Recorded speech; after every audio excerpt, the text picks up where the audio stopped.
A court of appeal read that same transcript. They heard it on April 12, 2016, a year after that hearing. The decision came on April 13, 2017. First, the order changed. The one that came out of that hearing said the court does not have jurisdiction. After my appeal was filed, it was amended to read that the court declines jurisdiction. One says he had no power to hear me, the other says he had the power and chose not to use it. The Court of Appeal recorded that in a footnote and passed no opinion on whether it was proper or on whether he still had the authority to make it.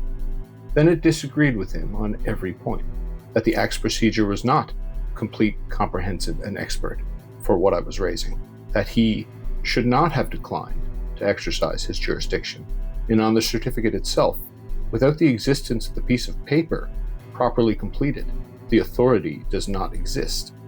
It found he owed a duty to look further into the circumstances that, to say the least, appear to be extraordinary, and that the courts must always be there for the vindication of the citizen with what he or she views as the wrongful exercise of authority.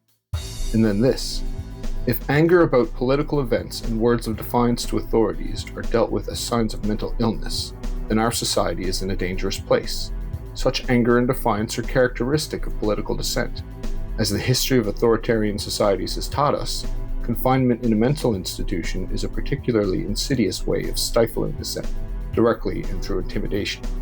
The same paragraph asked 3 questions on the record. 2 of them: was this the intent of the police in this case?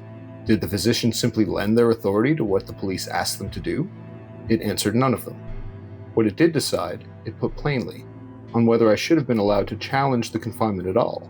The applications judge, in effect, said no. In this he committed a fundamental error. Then, Mr. Abbas was denied his day in court. And then 5 words: he should have had it. Then the remedy: the appeal is allowed, and the decision declining to hear me is set aside, and the matter is remitted to the trial division for the continuation of the hearing. 2 years to get back to the day it should have started. It would not decide the rest itself, not whether the detention was in fact lawful, because the record to enable a proper determination in that regard may be incomplete. Taking the preliminary question first had diverted consideration from what was needed to make a determination on the merits. The objection made before anything else is the reason nothing had been decided 2 years later. So it went back down to be heard properly. In the 3 days before it was, 2 letters arrived from the police. Next, every document in full, paradigmslip.ca/badfaith.